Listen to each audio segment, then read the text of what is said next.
As the number of weapons declines, we will have to invest more heavily in our nuclear infrastructure in order to keep our weapons safe, secure, and effective. I look forward to working with the Congress to make sure the Departments of Defense and Energy have the funding necessary to properly accomplish this mission.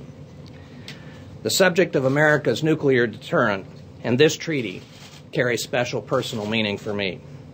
My professional career began as a junior Air Force officer under the Strategic Air Command, and my first assignment 43 years ago was at Whiteman Air Force Base, then home to 150 Minuteman ICBMs. Since 1971, I have been involved in strategic arms negotiations in different capacities at CIA and here at the NSC. And I particularly recall the day President Reagan signed the Intermediate Range Nuclear Treaty, which marked the transition from arms control to disarmament. That process accelerated with START and reaches another important milestone with this treaty. The journey we have taken from being one misstep away from mutual assured destruction to the substantial arms reductions of this new agreement is testimony to just how much the world has changed and all of the opportunities we still have to make our planet safer and more secure. Admiral Mullen. Good morning, everyone. I would only like to add that I, the Vice Chairman, and the Joint Chiefs, as well as our combatant commanders around the world, stand solidly behind this new treaty, having had the opportunity to provide our counsel, to make our recommendations, and to help shape the final agreements. We greatly appreciate the trust and confidence placed in us by the President and by Secretary Gates throughout this process. And we recognize the trust and confidence this treaty helps foster in our relationship with Russia's military, a trust complementary to that which the President has sought to achieve between our two countries. Indeed, I met with my Russian counterpart, General Makarov, no fewer than 3 times during the negotiation process. And each time we met, we grew closer not only toward our portion of the final result, but also toward a better understanding of the common challenges and opportunities our troops face every single day. The New START deals directly with some of the most lethal of those common challenges, our stockpiles of strategic nuclear weapons, by dramatically reducing these stockpiles. This treaty achieves a proper balance, more in keeping with today's security environment, reducing tensions even as it bolsters nonproliferation efforts. It features a much more effective, transparent verification method that demands quicker data exchanges and notifications.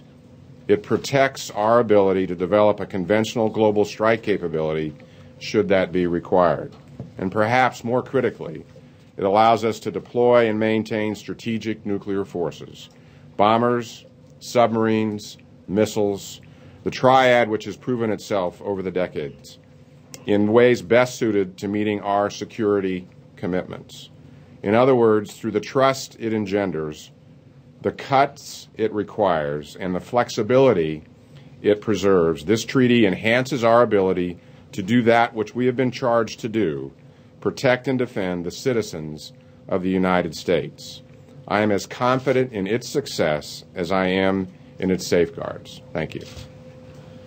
All right, guys, we're going to take 3 or 4 questions here and then let these guys get back to work. Yes, sir. Question for Secretary Clinton. How confident are you of early ratification in the Senate? And if I may ask Secretary Gates, you mentioned no limits on missile defense. Do you foresee in the future engaging with Russia or more broadly in any kind of limitations on U.S. missile defense?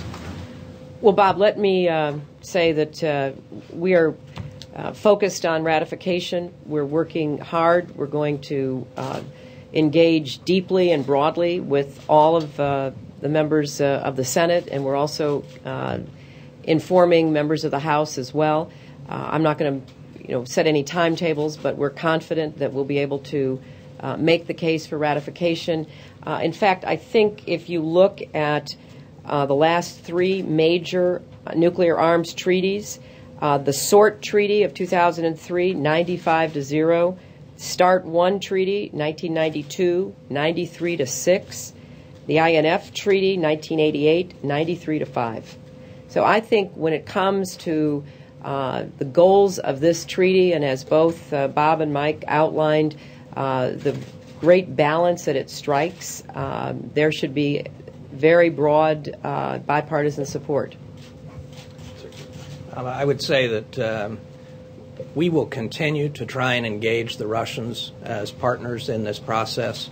One of the technical benefits of the phased adaptive approach that the President announced last year is that it actually makes it easier to connect the Russian radars and capabilities to those in Europe. So we think that there's still a broad opportunity to not only engage the Russians, but hopefully make them a participant in a European-wide defense capability. Jeff. Thank you. For Secretary Clinton, first of all, do you believe these reductions are enough? And second, could you expand a little bit more on what this means for the U.S.-Russia relationship? Is the reset complete? Well, Jeff, I think that this was, in and of itself, a major achievement in our relationship. And equally importantly, it builds to that foundation of trust and confidence that we are establishing between the United States and Russia. This is a very complex relationship, and it's one that we have given a great deal of attention to, from the President all the way through the National Security Team, because we believe that there are so many other areas of mutual cooperation that we can pursue. Bob mentioned one. We continue to look for ways to engage with Russia on missile defense in a way that is mutually beneficial and protective of our country's security against these new threats we face in the world. But our relationship coming out of the binational commission that President Obama and President Medvedev announced last summer has covered so much ground, and we'd be glad to give you all an in-depth briefing on that, because I think it demonstrates that we're not just talking about the big ticket items like START, like Iran sanctions, like European security, like missile defense. We're back in the business of trying to create more people-to-people contacts and more business investment opportunities. So we are very committed, and we're going to continue to work together on it. One for the Russian press. Yes. Thank you. And thanks for doing this, and congratulations on your success. I wanted to ask, you are facing a difficult task of convincing the U.S. Congress to ratify the treaty, and the Russians will face the same task. So I assume the process was bilateral, mutually beneficial. Please tell me how the Russian interests were taken into account in the negotiations and final document. Well, obviously, the Russian leadership will be in the best position to speak to the Russian interests and how those were met.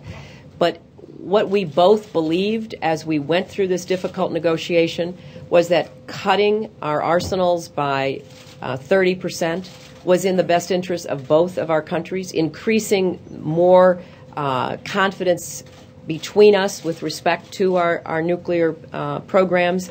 The kind of decisions that the Russian leadership authorized to be made in this negotiation are clearly, in their view, in Russia's security interests. And, you're right, just as we have to go to our Congress, President Medvedev has to go to the Duma, and I think President Obama has said that he would, send Rahm Emanuel to Moscow.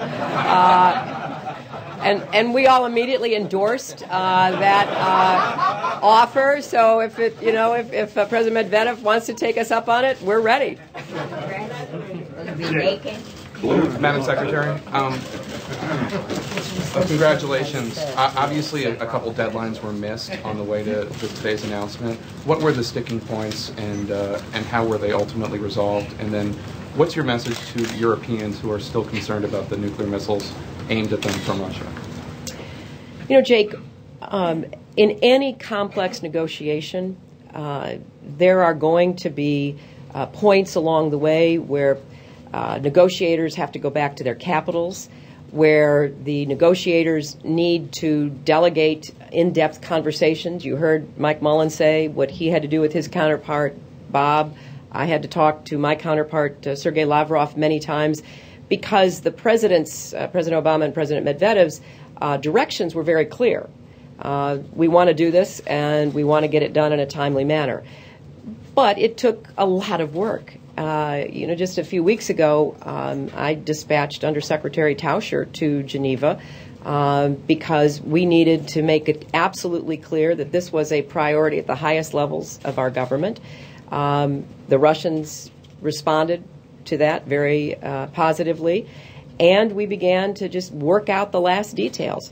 In addition, though, it's important to note that we made a decision that we wanted not just to have the treaty agreed to, we wanted the protocols agreed to.